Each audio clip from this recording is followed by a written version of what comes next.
মসজিদে যে সালাত পড়ে না সেগুলো মুনাফিক। জামাতে সালাত পড়া ওয়াজিব, ফরজ। যেখানে ঠিক টাইমে সালাত হচ্ছে ওখানে গিয়ে জামাতেই পড়তে হবে আপনাকে। বাড়িতে পড়লে সালাত হওয়ার কোনো সম্ভাবনা নেই, কোনো সম্ভাবনা নেই। একদিকে মুনাফিক আর একদিকে সালাত কি হওয়ার সম্ভাবনা নাই। আরে আব্দুল্লাহ ইবনে উম্মে মাকতুম রাদিয়াল্লাহু আনহু একজন অন্ধ সাহাবী, তিনি আল্লাহ রাসূলকে গিয়ে বলছেন, আল্লাহ রাসূল আমি অন্ধ মানুষ, ওয়ালাইসা লিকায়দুনি ইয়াকুদুনি ইলাল মসজিদ, আর আমাকে মসজিদে ধরে নিয়ে আসবে এরকম কোনো লোক নাই। হাল তাজিদুল রুখসাতান, আমার জন্য কি আল্লাহর কাছে ছাড় পাবেন? কথা বুঝতে পারলেন? তখন আল্লাহ রাসূল বলতে তুমি কি আজান শুনতে পাও? না। বালা, আজান শুনতে পাই। তখন আল্লাহ রাসূল বলছেন, মা আজিদুলাকা রুখসা, আমি তোমার জন্য আল্লাহর কাছে কোনো ছাড় পেলাম না। আচ্ছা বলেন তো এই লোকটা কিভাবে আসবে মসজিদে? এখন আব্দুল্লাহ ইবনে উম্মে মাকতুম অন্ধ সাহাবীর জন্য কোনো লোক নাই, এরপরে মসজিদে এসে সালাত পড়তে বললেন, আর আপনার কিছু হয়নি, মসজিদে আসেন না, কোনো সম্ভাবনা নাই সালাত হওয়ার, কোনো সম্ভাবনা নাই, কোনো সম্ভাবনা নাই। আল্লাহ রাসূল বলছেন, মান সামিআন নিদা ফালাম ইয়াতিহি ফালা সালাত আলা, যে আজান শুনলো মসজিদে আসলো না, তার সালাত নাই, তার সালাত নাই, তার সালাত নাই। তবে যেখানে ওয়াক্ত মেরে ফেলে দেওয়া হয়, সালাতকে হত্যা করা হয়, সেই সমস্ত জায়গায় আপনি একাই সালাত আদায় করে নেবেন, বাড়িতে সালাত আদায় করে নেবেন। আল্লাহ রাসূল বলেন, ফাসাল্লু ফি বুয়ুতিকুম ফিল ওয়াক্তিল্লাযী তারিফুন, ওয়াক্ত মোতাবেক তুমি বাড়িতে সালাত পড়ে নাও। আপনি বলবেন তাহলে বাড়িতে সালাত পড়লে কি জামাতের নেকি হবে, তাই না? জি, আপনি একাই পড়ছেন, এটাই জামাত। অনেক মানুষ দেরিতে জামাত করে পড়ছে, এটা জামাত না, ওটা মরা সালাত। কি সালাত?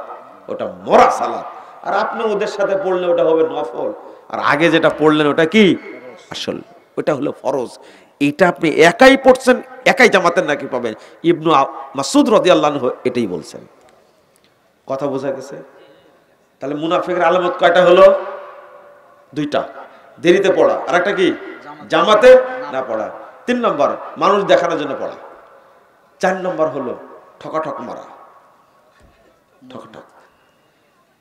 5 নম্বরটা হলো সময় না দেওয়া, আল্লাহকে সময় দেয় না। লা ইয়াযকুরুনা আল্লাহ ইল্লা কলিলা, একটু সুবহানাল্লাহ সুবহানাল্লাহ সুবহানাল্লাহ, নিজে কি বললো নিজেই বুঝে না, তাই না? কত জোরে পড়ছে। আল্লাহকে সময় দিতে হবে। আপনি সেজদা দিয়েছেন, তাসবিহ পড়লেন, সুবহান রাব্বিল আলা, সুবহান রাব্বিল আলা, সুবহান রাব্বিল আলা, সেজদাটা উঠাতে ইচ্ছা করছে না, আবার পড়ছেন রব্বানা আতিনা ফিদ দুনিয়া হাসানা ওয়া ফিল আখিরাতি হাসানাতাও ওয়া কিনা আযাবান নার, রব্বানা আতিনা ফিদ দুনিয়া হাসানা ওয়া ফিল আখিরাতি হাসানাতাও ওয়া কিনা আযাবান নার। তাও মন চাচ্ছে না, পড়ছেন রব্বির হামহুমা কামা রব্বায়ানি সগীরা, রব্বির হামহুমা কামা রব্বায়ানি সগীরা, তাও মন চাচ্ছে না। এটা তৃপ্তি। এটা কি বলে? তৃপ্তি। সময় দিবেন। কি করবেন? সময় দিবেন আল্লাহকে। যে সময় দেয় না আল্লাহ, সে মুনাফিক। আপনাদের প্রতিযোগিতা চলে কে দ্রুত নামাজ পড়তে পারে, তাই না? তওবা তওবা, সব মুনাফিকের লক্ষণ। 6 নম্বরটা হলো সালাতে যেতে দেরি করা। লা ইলাহা ইল্লাল্লাহ, আজান হচ্ছে, তাড়াহুড়া নাই, চিন্তা নাই, একামত হয়ে গেল, সালাত শুরু হয়ে গেল, দৌড় দিয়ে যায় একবার তাড়াহুড়া করে ওযু করতে 2 রাকাত শেষ। মুনাফিক। দোকানদার না, আপনিও এক দোকানদার, আপনিও দেরি করেন। মুনাফিক। কয়টা আলামত বললাম? কয়টা? 6টার কোনো একটা থাকলে ও মুনাফিক মুসল্লি, ও মুনাফিক মুসল্লি। আর যদি বলি নামাজ পড়ে বিড়ি খায়, নামাজ পড়ে সুদ খায়, নামাজ পড়ে মিথ্যা কথা বলে, তাহলে আপনার তাজা মুনাফিক। বুঝেন না মনে হয় এটা, তাই না? আপনার মধ্যে ঈমানই নাই। মাফিত লাউ ইয়ালামুনা মাফিত তাহজির, দ্রুত সালাত পড়ার মধ্যে কি কল্যাণ আছে। আপনি সালাতের জন্য বসে আছেন, আল্লাহ বলছেন আল্লাহু আকবার, কি ফজিলত রে ভাই। আপনি সালাতের জন্য বসে আছেন, আল্লাহ রাসূল একদিন মসজিদে ঢুকে দেখছেন যে আমরা সাহাবীরা বলছেন আমরা 5 থেকে 7 জন লোক আছি। আল্লাহ রাসূল জিজ্ঞেস করেন মা আজলাসাকুম, তোমাদেরকে এখানে বসা রাখছে কিসে, তোমরা কেন বসে আছো? সাহাবীরা উত্তর দিচ্ছেন নান্তাজিরুস সালাহ ইয়া রাসূলুল্লাহ, আল্লাহ রাসূল আমরা সালাতের জন্য অপেক্ষা করছি, ওয়াক্ত হলে সালাতটা পড়ে নিব, ওয়াক্ত হলে সালাতটা পড়ে নিব। আল্লাহ রাসূল বলছেন হাল তাআলামুনা মাযা ক্বালা রাব্বুকুম, আচ্ছা তোমরা কি জানো আল্লাহ তোমাদেরকে নিয়ে কি বলছেন? বুঝেননি কথা? তোমরা কি জানো আল্লাহ তোমাদের নিয়ে কি বলছেন? নগদ রে ভাই, একবারে নগদ একবারে। আল্লাহ রাসূল বলছেন তোমরা কেন বসে আছো এখানে? তখন বলছে আল্লাহ রাসূল আমরা তো সালাতের জন্য অপেক্ষা করছি, ওয়াক্ত হলে সালাতটা পড়ে নিব। তখন আল্লাহ রাসূল বলছেন মাযা ক্বালা রাব্বুকুম হাল তাআলামুন, তোমরা কি জানো আল্লাহ তোমাদের ব্যাপারে কি বলছেন? তখন বলছে আমরা তো জানি না কি বলছেন। ক্বালা আল্লাহু তাআলা, আল্লাহ তাআলা বলছেন মান হাফাজাস সালাহ ফালাহু আহাদুন ইনদি, আল্লাহু আকবার, যে ব্যক্তি সালাতের হেফাজত করবে, হেফাজত মানে ওয়াক্ত অনুযায়ী পড়বে সালাত, আমি ওয়াদা করছি আন উদখিলাহুল জান্নাহ, আমি তাকে জান্নাত দেব। আপনি অপেক্ষা করছেন সালাত পড়ার জন্য, আর আল্লাহ অপেক্ষা করছেন আপনাকে জান্নাত দেওয়ার জন্য। আপনি কি বুঝেছেন কথাটা? তাহলে আপনি কেন সালাত পড়বেন না দ্রুত? আরেকটা হলো মাসাবিকিনাল আউয়ালিন, যারা প্রথম কাতারে সালাত আদায় করবে জামাতের সাথে আউয়াল ওয়াক্তে, রাসূল সাল্লাল্লাহু আলাইহি সাল্লাম বলছেন তারা জান্নাতে ঢুকতে দেরি হবে না। ব্যাখ্যা দিচ্ছেন উলামায়ে কেরাম মাসাবিকিনাল আউয়ালিন, প্রথম যে কাতারটা জান্নাতে প্রবেশ করবে আল্লাহ রাসূলের সাথে, এই লোকগুলো বিনা হিসাবে তাদের সাথে জান্নাতে যাবে। কেন পড়েন না আউয়াল ওয়াক্তে সালাত? ওয়াক্ত হয়ে গেছে, 15 থেকে 20 মিনিটের মধ্যে জামাত করে ফেলবেন, পারবেন আপনারা? এলাকার ইমামদেরকে বলছি, মসজিদের সভাপতিদেরকে বলছি, মসজিদের সেক্রেটারি যারা তাদেরকে বলছি, মুসল্লিদেরকে বলছি, সবচেয়ে নির্যাতিত মাজলুম ওয়াক্ত হলো জোহর সালাত। আহলে হাদিসরা আসর সালাত ঠিক টাইমে পড়তে পারে, ফজর সালাত ঠিক টাইমে পড়তে পারে, পড়ার জন্য সংগ্রাম করে, জোহর কেন পারবে না? জোহরের উপর অত্যাচার করবেন কেন আপনি? ওয়াক্ত হয়ে গেছে, আজান দিয়ে দিবেন। তবে কিছু সাহসী মানুষ লাগবে। কি মানুষ? সাহসী মানুষ। আমার মুরব্বী বলে দিলেন ঠিক আছে তাহলে কালকে থেকে সালাত হবে ওই টাইমে। 12:58 কি বলে 11:48 টাইম হয়ে গেছে, ঠিক আছে এই আজান দিয়ে দাও, 48 দিয়ে দিচ্ছে আজান, সালাত পড়তেছে 20 মিনিট পরে। কেউ তো কিছু বলতে আসেনি, সাহস লাগে। কি লাগে? তাহাজ্জুদের আজান দিচ্ছে, চলছে বছরের পর বছর চলছে আজান, ওই কেউ তো কিছু বলেনি। বুঝেননি কথা? এই আজান কেউ বন্ধ করতে পারবে? আর সাহস আছে কারো? চলতেই থাকবে। আপনিও শুরু করেন। এই বাংলাদেশে এই মৃত সুন্নাতটা চালু করলে আল্লাহ রাসূল বলেছে আপনার জন্য আল্লাহ 50 জন শহীদের মর্যাদা রেখে দিয়েছে। সাহস লাগবে। কি লাগবে? সাহস লাগবে। একজন মসজিদের সভাপতি বলবেন ঠিক আছে আগামীকাল থেকে মুসল্লি ভাইরা আপনারা সালাত পড়বেন, টাইম হবে 20 থেকে 25 মিনিটের মধ্যে জামাত হবে, আপনারা সালাত পড়বেন। আমরা জোহর সালাতকে সম্মান দিতে চাই ইনশাআল্লাহ। বুঝেননি কথা? ফজিলত কত, কেন বুঝবেন না আপনারা? একজন আমাকে কালকে প্রশ্ন করছেন কেন আল্লাহ যে বলে আল্লাহ আল্লাহ রাসূলকে সালাত পড়ালেন জিবরিল 2 দিন, কয়দিন সালাত পড়াছেন? 2 দিন। 2 দিন সালাত পড়ায় বললেন হাদা কি বাইনাল ওয়াক্তাইন, 2 ওয়াক্তের মাঝখানের ওয়াক্তে সালাত পড়বে। এটা কি শুধু জোহর না আসরও? আসর পড়েন না কেন? 2 ওয়াক্তের মাঝখানে সালাত পড়লে কতটুকু হয়? হাদিসটা বুঝতে ভুল হয়েছে, হাদিস বুঝেননি, হাদিসটা বুঝেননি।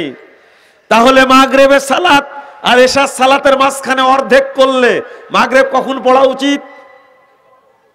কখন পড়া উচিত?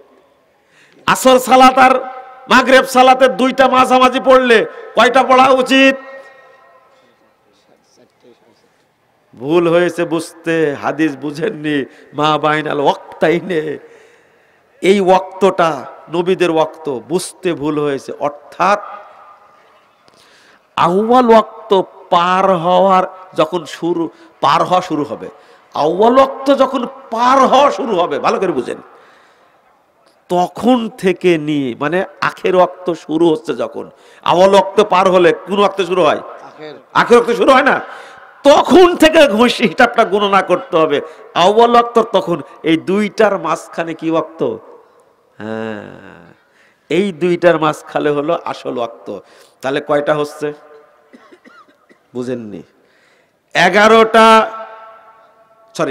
3টার সময় আসরের সালাত হচ্ছে, কয়টায় পড়তে হবে? কয় মিনিটের মধ্যে? 20 মিনিটের মধ্যে। তাহলে এই হাদিস অনুবাদ করে আপনি বিপদে পড়ে গেলেন। এই 3টা থেকে নিয়ে 3টা 20-এর মাঝখানে কয় মিনিট হয়?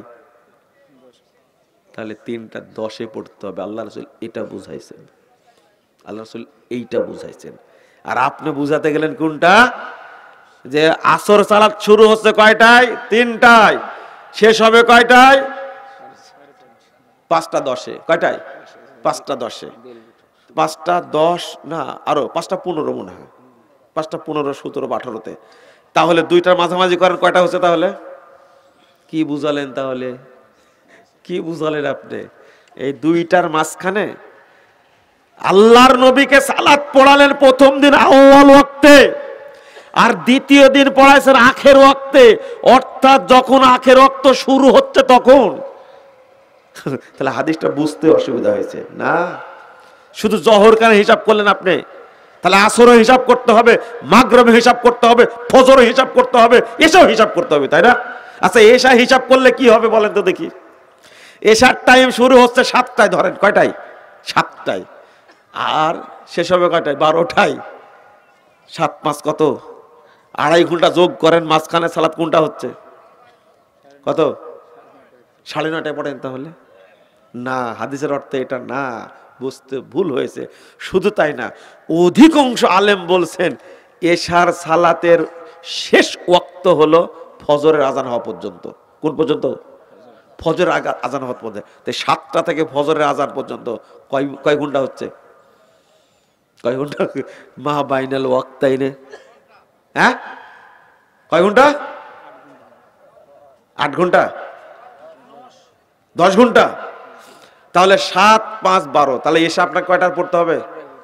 কিন্তু হাদিসে যে আসছে এশার সালাত দেরিতে করে পড়া ভালো, লেন এবার আর এক ম্যাচ বাঁধলো, তাহলে 12টার পরে পড়া লাগবে। হাদিসের অর্থ এটা না, বুঝতে ভুল হয়েছে।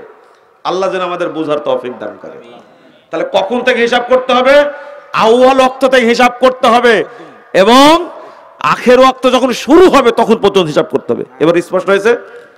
তাহলে আউয়াল ওয়াক্তের কথা বলছেন মুহাদ্দিস উলামায়ে কেরাম কয় মিনিট? 20, 15 থেকে 20। আমি তো 20 বাড়ায় বললাম, 15 মিনিটের কথা বলেছেন। তাহলে আজান হওয়ার পরে 15 মিনিটের মধ্যে সালাত পড়তে, ওয়াক্ত হওয়ার পরে 15 মিনিটের মধ্যে কি সালাত পড়ে নিতে হবে। আর যদি একাকি পড়েন তাহলে আর 15 মিনিট দেরি করা লাগবে না, ওয়াক্ত হয়েছে পড়ে ফেলে দিবেন। জহর হয়েছে, কি হয়েছে? জহর হয়েছে, আজান হয়েছে, 4 রাকাত সুন্নাত, তাই না? সুন্নাত পড়তে যতটুকুন লাগবে এরপর ফরজ কি পড়ে নেবেন। আল্লাহ যেন আমাদের বুঝার তৌফিক দান করেন। দেখবেন বাপ নামাজ পড়ে না, মা নামাজ পড়ে না, আপনি সন্তান হিসাবে এই বাপ মায়ের জন্য শুধু একটা দোয়া করতে পারবেন, আল্লাহ তুমি আমার আব্বাকে হেদায়েত দান করো। অসুস্থ হলে বলতে পারবেন না আল্লাহ তুমি আমার আব্বাকে সুস্থ করো, না, এই দোয়া চলবে না। মা অসুস্থ হয়ে গেছে, বেনামাজি, আপনি বলতে পারবেন না আল্লাহ তুমি মাকে সুস্থ করে দাও, না, এই দোয়া চলবে না। কাফেরের জন্য এই দোয়া চলে। কি বলতে হবে? আল্লাহ তুমি মাকে হেদায়েত দান করো। অসুস্থ হয়ে গেছে, মেডিকেলে আছে, কাতরাচ্ছে, কিন্তু বলতে পারবেন না আল্লাহ তুমি আমার মাকে তাড়াতাড়ি সুস্থ করে দাও, না, রহমতের জন্য দোয়া করা যাবে না। এত কঠিন মাসালা। আপনি সন্তান হিসাবে আপনার বাপের জন্য কাফন কিনতে পারবেন না। কি কিনতে পারবেন না? কাফন কিনলেই এই কাফনের হিসাব দেওয়া লাগবে আপনাকে। বেনামাজি ও কাফের। মাসালাটা কি বুঝতে পারলেন আপনারা? এটাই মাসালা। আপনি মনে করছেন যে কি ব্যাপার, যারা রমাজানে সিয়াম পালন করে, নামাজ পড়ে, কিন্তু অন্য মাসে পড়ে না, তারা মুসলিম না কাফের? কাফের। এরা মুসলিম না। আপনি যাদেরকে মুসলিম বলছেন, আপনার ধারণাটা ভুল। 2 নম্বর, যারা জুমার নামাজ পড়ে তারা মুসলিম না, তারা কি? কাফের। আজকে ভালো করে জেনে নিন।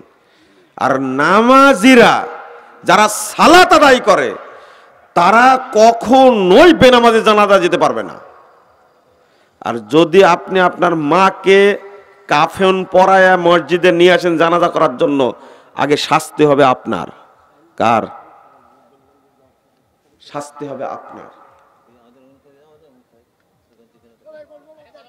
কথা কি বুঝতে পারছেন আপনারা? লা হাওলা ওয়ালা কুওয়াতা ইল্লা বিল্লাহ। কখনোই না। আপনার মা মারা গেছে বেনামাজি, যাবেন না মায়ের কাছে। এখন আপনি বলবেন তাহলে তাকে রাখবো কোথায়? রাখবেন, আপনার জমি আছে না মাঠে, বা জঙ্গল আছে না, এটাই নিয়ম। আপনাকে একটা জিনিস বুঝাতে পারছি না, কি জন্য দোয়া করা যাবে না, কি জন্য কি বলে যে কাফন পরানো যাবে না, কবর দেওয়া যাবে না। আরে ভাই, এমন জায়গায় কবর দিতে হবে তাকে যেখানে কেউ যেন জিয়ারত করতে না যায়, কেউ যেন না বলতে পারে আসসালামু আলাইকা, আসসালামু আলা দিয়ারে মিনাল মুমিনিনা ওয়াল মুসলিমিনা, এই কথা যেন বলতে না পারে। কথা কি বুঝতে পারলেন? এই জন্য গোরস্থানে বেনামাজি দাফন করা যাবে না। কারণ আমি যখন দোয়াটা করছি কাদের জন্য? মুমিনদের জন্য না? হ্যাঁ, নাসআলুল্লাহু লানা ওয়া লাকুমুল আফিয়া, আমাদের জন্য তোমাদের জন্য আল্লাহর কাছে আফিয়াত চাচ্ছি। এটা তো বেনামাজির জন্য বলা হারাম। আল্লাহ বলছেন রব্বানা ইগফির লানা ওয়া লিইখওয়ানিনাল্লাযীনা সাবাকুনা বিল ঈমান, আল্লাহ তুমি আমাদের ক্ষমা করো আর আমাদের ওই সমস্ত ভাইদের ক্ষমা করো যারা ঈমান নিয়ে মারা গেছে। যারা মুশরিক হয়ে মারা গেছে, কাফের হয়ে মারা গেছে, তার জন্য দোয়া করা যাবে না? বুঝলে আমার কিছু করার নাই, আমি চেষ্টা করছি বুঝাতে। বেনামাজির ফায়সালা এটা কেন দেখেন। আর একটা জিনিস বুঝালে খুব সহজ হবে। আপনার বয়স 70 বছর। কত? কয় বছর? 70 বছর। 70 বছর হয়ে গেছে, নামাজ কোনোদিন বাদ দেননি, আলহামদুলিল্লাহ। কিন্তু আপনি আজকে আসর সালাদটা ইচ্ছা করে ছেড়ে দিয়েছেন। কি করে? ইচ্ছা করে ছেড়ে দিয়েছেন।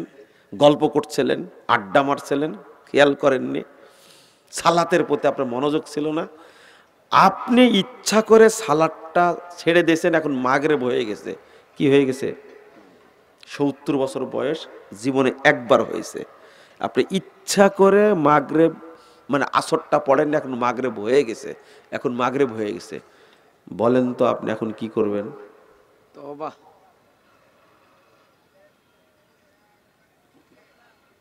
এই ভাই বলছেন তওবা। না, তওবা পরে মাগরিব পড়তে হবে। মানে মিস গেছে যে। ঠিক আছে, হ্যাঁ ইনশাআল্লাহ আপনি শুনছি। বলেন, আপনারা বলেন এখন কি করবে? ওই সালাতের জন্য মাপ চাই। হ্যাঁ, কাফের হয়ে গেছে। আমি সময় নিব, কোনো সমস্যা নাই, কিন্তু এটা গুরুত্বপূর্ণ মাসালা। এটা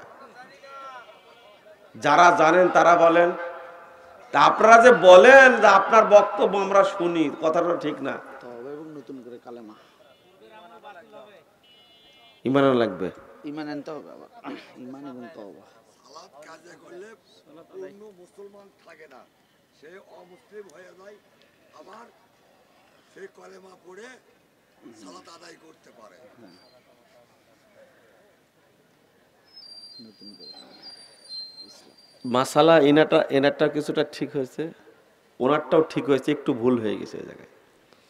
শোনেন, এখন তাকে মুসলিম হতে হবে। সে এখন মুমিন নাই, মুসলিম নাই, এখন কি হয়ে গেছে? কাফের হয়ে গেছে। মাসালা যদি এটা হয় তাহলে মাত্র জুমার দিনে নামাজ পড়ে কি মুসলমান থাকা যায়? তৌবা তৌবা তৌবা, আপনি কোন পাগলে বলেছে? হ্যাঁ, শুধু রমাজানে নামাজ পড়লে মুমিন হয়ে যায়, কে বলেছে আপনাকে? আমি এমনিতেই বলি, রোজা প্রমাণ করে না আপনি মুমিন, সালাত প্রমাণ করে না আপনি মুমিন, হজ প্রমাণ করে না আপনি মুমিন। আপনি মুমিন প্রমাণ করে আপনার আকীদা। কি আকীদা? শুনেন শুনেন, এই লোকটা এখন কাফের হয়ে গেছে। কি হয়ে গেছে? দলিল 22,128 নম্বর হাদিস, মুসনাদ আহমদ। আল্লাহ রাসূল সাল্লাল্লাহু আলাইহি ওয়াসাল্লাম বলেছেন, লা তাতরুকান্না সালাতান মাকতুবাতান মুতাআম্মিদান, এক সালাত তুমি ইচ্ছা করে ছেড়ে দাও না। ফাইন্নাহু মান তারাকা সালাতান মাকতুবাতান মুতাআম্মিদান খরাজা মিনাল মিল্লাহ, যে ব্যক্তি এক ওয়াক্ত সালাত ইচ্ছা করে ছেড়ে দিবে, ওয়াক্ত পার হয়ে গেছে, ওই ব্যক্তি ইসলাম থেকে বহিষ্কার। বারিয়াত মিনহু জিম্মাতুল্লাহ, আরেকটা হাদিস আসছে, সে আল্লাহর জিম্মা থেকে বেরিয়ে গেল। শুনেন শুনেন, ভালো করে শুনেন, ইসলাম থেকে বেরিয়ে গেল। এখন কি করা লাগবে? এখন এই লোকটাকে তওবা করতে হবে। কি করতে হবে? তওবা করতে হবে। তাহলে আর জীবনে এই কাজ করা যাবে না। তওবাইকে বলে, তওবাইকে বলে। 2 নম্বর, তওবা করার পর এখন আসর পড়বে, সরি মাগরিব পড়বে, আসর পড়ার সুযোগ নাই, কারণ ও কাফের ছিল। কাফের অবস্থাতে কিছু পড়া যাবে না। এখন কি হলো? মুমিন হলো। তো মুমিন হওয়ার পর প্রথম কি কাজ করবে? ও যেটা কাফের অবস্থায় ছেড়ে দিছে ওটা না, তো এখন মাগরিব পড়বে, ওই সালাত। এখন আপনি যদি আফসোস করেন, আহারে আমার জীবনে এই আসরটা ছুটে গেল, জীবনে 70 বছর বয়সে কোনোদিন আমি আসর কাজার করিনি, আল্লাহ আমি আসর পড়তেই থাকবো, এক আসরে এবার আফসোস করে যদি 1 কোটি বার পড়েন, কোনো লাভ হবে না। এর নাম হলো সালাত।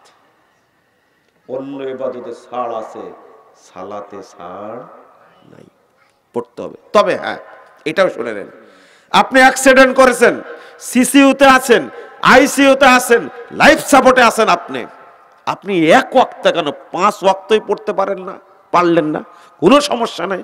আপনি 5 ওয়াক্ত আপনি একসঙ্গে পড়ে নেন।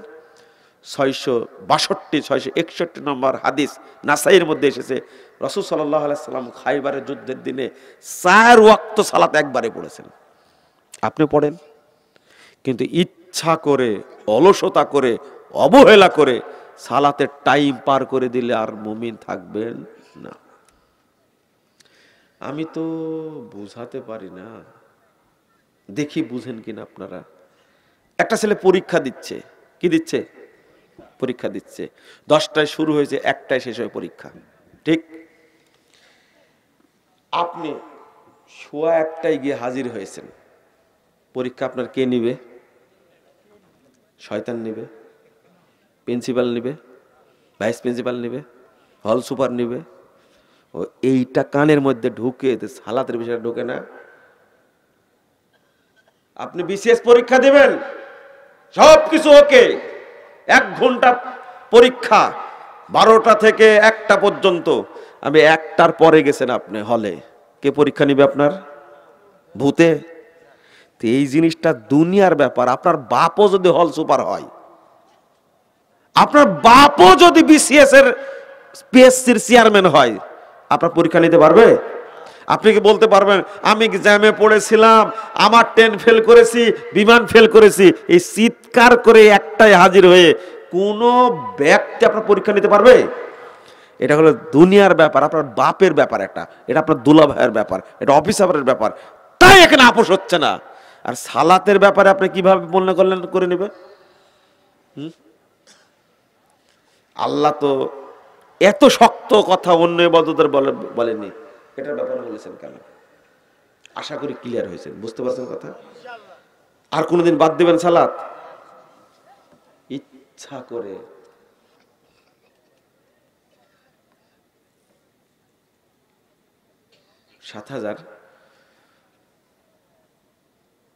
74 নম্বর হাদিস, রাসূলুল্লাহ সাল্লাল্লাহু আলাইহি ওয়াসাল্লাম, সহিহ বুখারীর, নাম্বারটা ভুল হলে কিনা জানি না।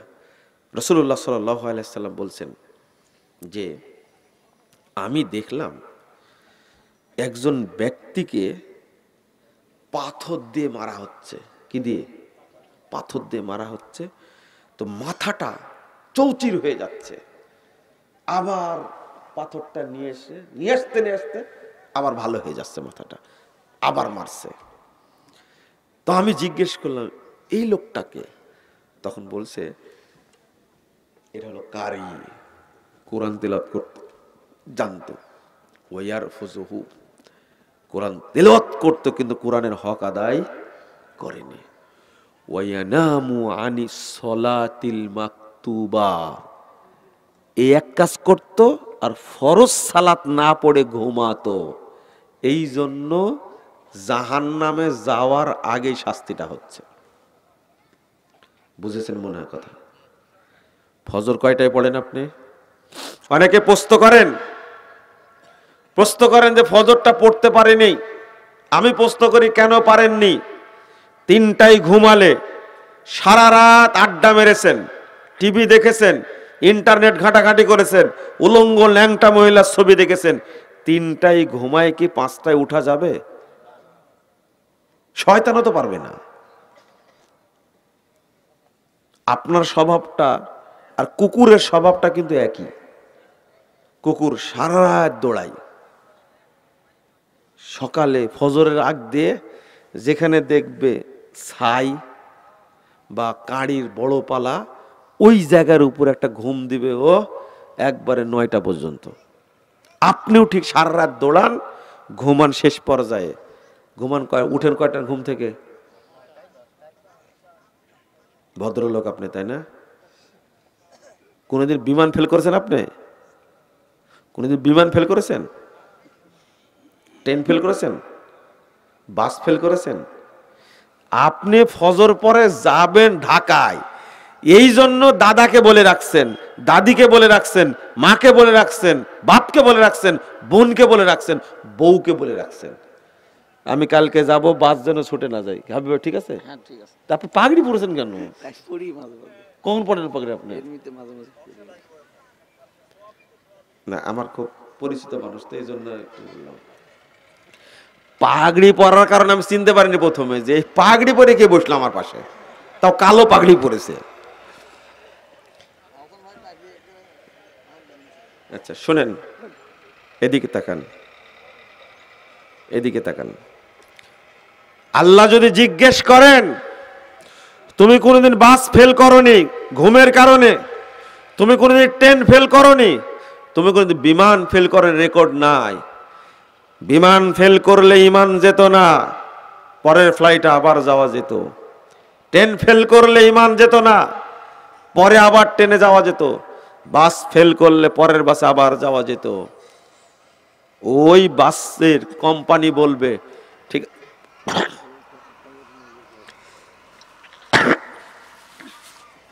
ওই কোম্পানি বলবে যে বাসটা চলে গেছে, আপনি এবার যান, পরেরটা যান, টাকা নিবে না। কিন্তু আমি বলছি ইমান যাবে না, কিন্তু সালাত না পড়লে যে আপনি কাফের হয়ে গেলেন।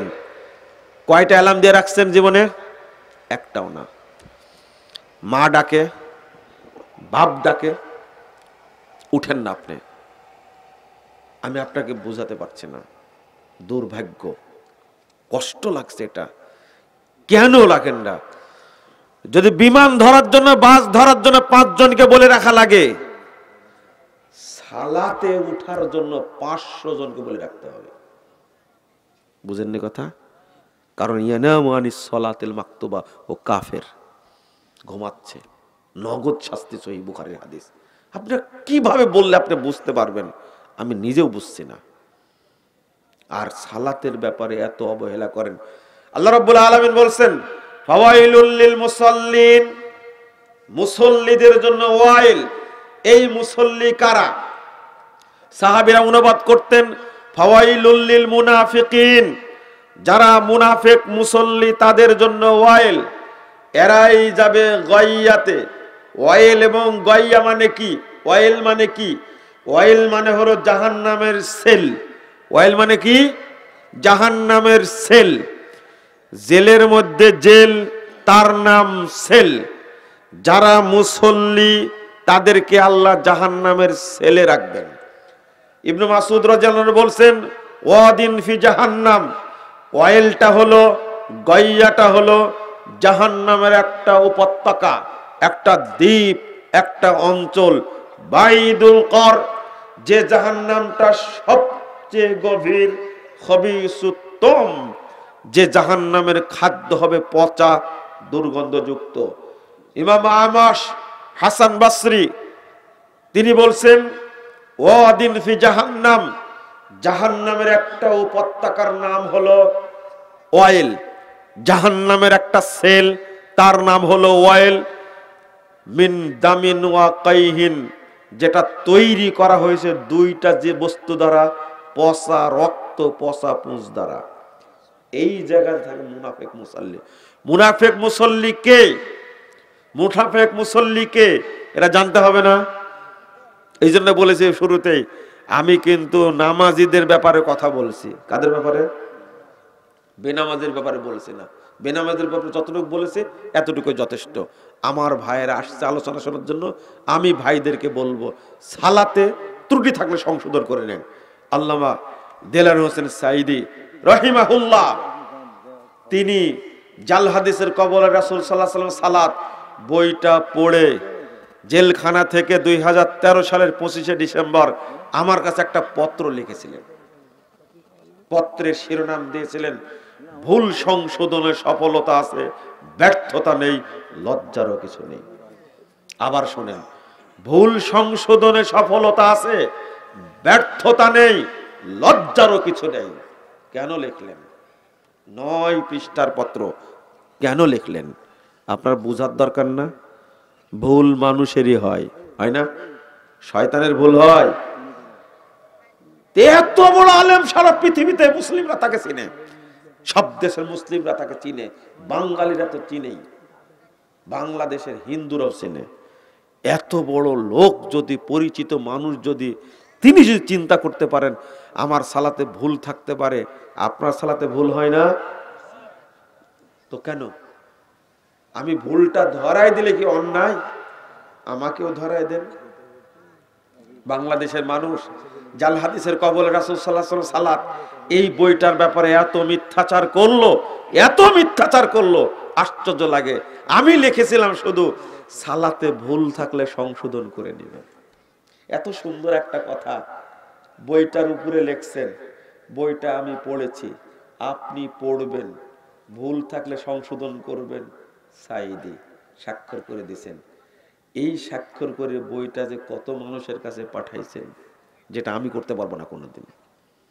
ভাষাটা দেখলেন? অমুক ভাই অমুক, আমাকে সব শুনাইছেন উনি। বইটা শুধু নিজে পড়েননি, শুধু পত্রই লেখেননি, এই কাজটা করেছেন। আমি জীবনে পারবো কোনোদিন? তার জন্য দোয়া করবো না, কি করব? আল্লাহু আকবার। ভাই অমুক ভাই, বইটি আমি পড়েছি, আপনি পড়বেন, সালাতে ভুল থাকলে সংশোধন করে নেবেন। স্বাক্ষর করেছেন সাইদি এই সালাতের বইটার উপরে। আর যারা কাঠ মোল্লা, কাঠ দিয়ে তৈরি হয়েছে, যারা কাঠ দিয়ে আল্লাহ তৈরি করেছে, এরা যে গালিগালাজ করেছে, আমি যদি এই দিনী ভাইদের সালাতের ব্যাপারে কিছু ভুল থাকে সেইটা যদি সংশোধন করার জন্য কথা বলি, এটা কি অন্যায়? একটা কথা বলছি আজকে, তার মধ্যে আমরা সালাত আদায় করব, মুনাফেক হব না, বলেন ইনশাআল্লাহ। কিছু দান খায়রাত করবেন নাকি আপনারা, নাকি? হ্যাঁ, আচ্ছা, আপনারা পকেটে যা আছে হাত দিবেন, এটা দিবেন, আর বলবেন আল্লাহ বরকত দিও। কি বলবেন? আল্লাহ বরকত দিও। দিবেন আর বলবেন বরকত দিও। তাহলে কি হবে? বরকত আপনারও হবে, প্রতিষ্ঠানেরও হবে। আর যদি মন চাই না, দিন না, কারণ বরকত হবে না আপনার সম্পদে। আর আমি আপনাদের জন্য দোয়া করি, যারা মাদ্রাসায়, এতিমখানায় দান করে, মসজিদে দান করে, তাদের জন্য বলি, আল্লাহ প্রতি টাকায় 1 কোটি করে বরকত দিও। কয় কোটি? 1 কোটি। 10 টাকা দিলে 10 কোটি দিও। 100 টাকা দিলে 100 কোটি দিও আল্লাহ, তোমার ভান্ডারে অভাব নাই। কারণ মাদ্রাসায় মসজিদে দান করার লোকই নাই, সব দান খায়রাত করে গান বাজনার জন্য, তওবা তওবা তওবা, পার্টি করার জন্য তারা এই সমস্ত কাজ করে। তো মাদ্রাসা মসজিদে যারা দান করে তাদের জন্য দোয়া করতে হবে না? আপনারা পকেটে হাত দেবেন, কিছু দিবেন। চলেন, কি বলছিলাম? মুনাফিক মুসল্লির একটা অন্যতম আলামত তাখিরুস সালাত, সালাত দেরি করে পড়ে। সালাত কি করে পড়ে? দেরি করে সালাত পড়ে। আপনারা পড়েন নাকি দেরি করে? বলেন, এদিকে তাকান, এদিকে তাকান।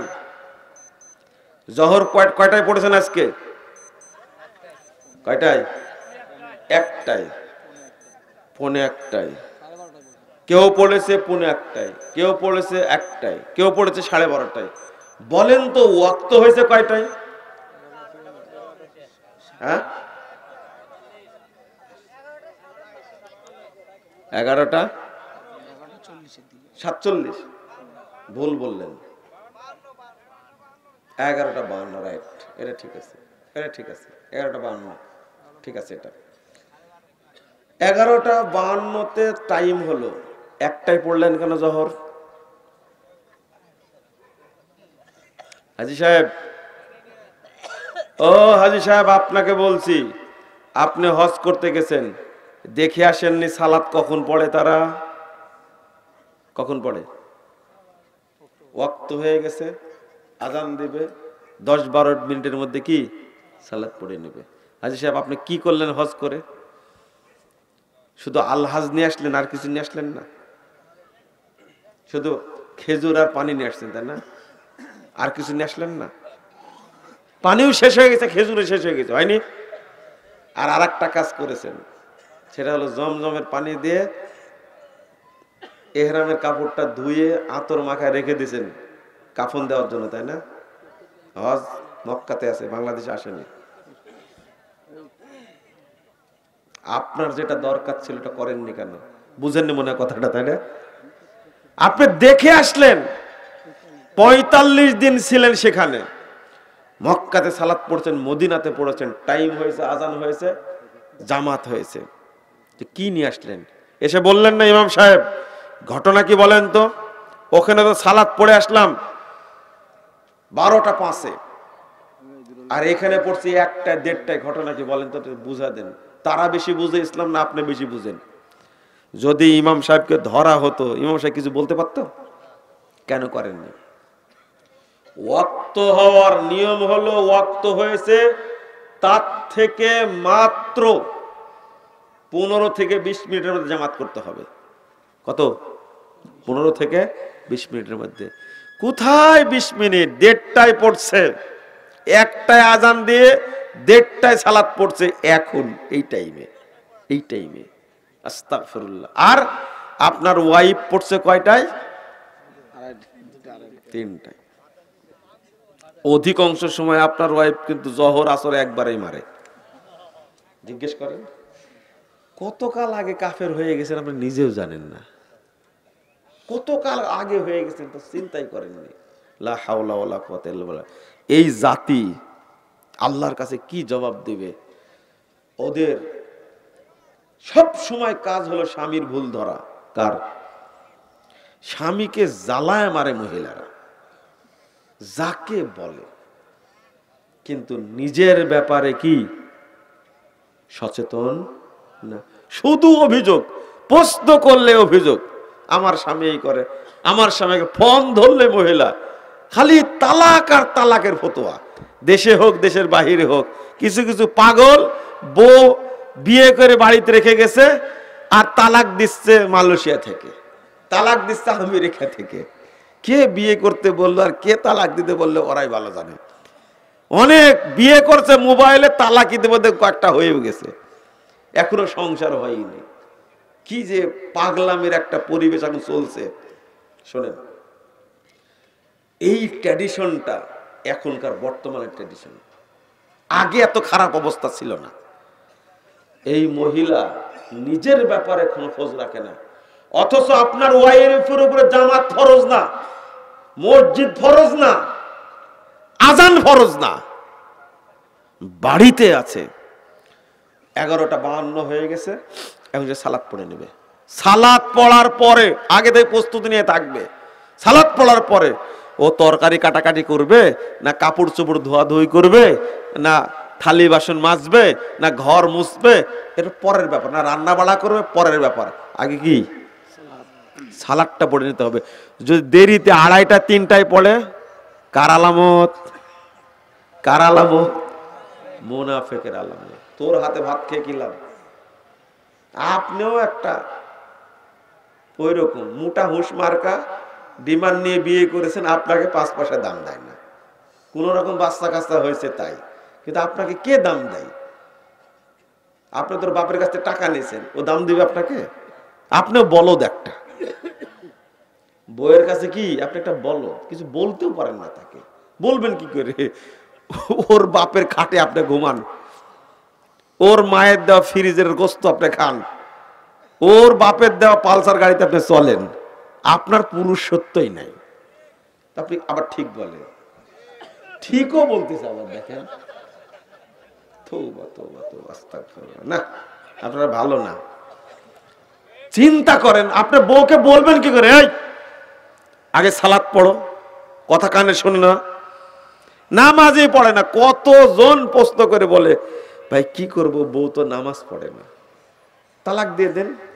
ওই তালাক দিলে তো জেলখানায় থাকতে হবে। কেন থাকতে হবে বুঝেন? চাকরি থাকবে না। শুধু চাকরি থাকবে না, ওই যে ডিমান্ড নিচে মামলা করে দিবে। ওই যে 5 লাখ টাকা মোহর বেঁধে দিছে, 1 টাকাও দেয়নি। হয় মোহর দাও, না হলে কি জেলখানায় থাকো। ভয়ে তালাকও দিতে পারে না, ও নামাজও পড়ে না। যখন ইচ্ছা বগুড়া নিউ মার্কেটে যাই, যায় না, মার্কেট করে ঘুরে বেড়াই। সি সি সি সি সি, এটা তো অভিশাপ, এটা আপনার জন্য অভিশাপ। ডিমান্ড নিয়ে বিয়ে করলেন কেন? বরং তাকে টাকা দিয়ে নিয়ে আসতে হবে। এটাই কি শরীয়ত? তাকে টাকা দিবেন। আপনার সামর্থ্য আছে, বউকে একবারে গহনা দেওয়া সাজায় নিয়ে আসবেন, বীরের মতো নিয়ে আসবেন। কিন্তু ফকির বাচ্চার মতো আপনি যান শ্বশুরের কাছ থেকে ডিমান্ড নিয়ে, ওই টাকা দিয়ে বাড়ি ঘর করে তারপরে বউ নিয়ে আসেন। আপনি পুরুষই না, আসলে বিয়ে করার যোগ্যতা নেই আপনার। অযথা একটা মেয়েকে নিয়ে এসে জুলুম করছেন আপনি নিজের উপরে। আস্তাগফিরুল্লাহ, আস্তাগফিরুল্লাহ। আপনি বলতে পারবেন এই সালাদ ঠিক মতো পড়ো না কেন? বলতে পারবেন না, এটা আপনার অযোগ্যতা। যে তাহলে মহিলারা পড়ে না কেন? জবাব কে দিবে? জবাব কে দিবে? আপনাকে জবাব দিতে হবে না? দিতে হবে আপনাকে। লা ইলাহা ইল্লাল্লাহ, আস্তাগফিরুল্লাহ। রাসূল সাল্লাল্লাহু আলাইহি ওয়াসাল্লাম বলেন, লাউ ইয়ালামুনা মা ফিত তাহজির লাস্তাবাকু ইলাইহি। আল্লাহ রাসূল বলেন, 615 নম্বর হাদিস, সহিহ বুখারী, যদি লোকেরা জানতো তাড়াতাড়ি ওয়াক্ত হওয়ার সাথে সাথে সালাত পড়ার মধ্যে কি কল্যাণ রয়েছে, কি বরকত রয়েছে, কি রহমত রয়েছে, কি প্রতিদান রয়েছে, লাস্তাবাকু ইলাইহি, সব কাজ বাদ দিয়ে আগে সালাত পড়ে নিত। আল্লাহ বলছেন, ফাস্তাবিকুল খায়রাত, দ্রুত সালাতটা পড়ে নাও। 148 নম্বর সূরা বাকারা আপনি পড়লে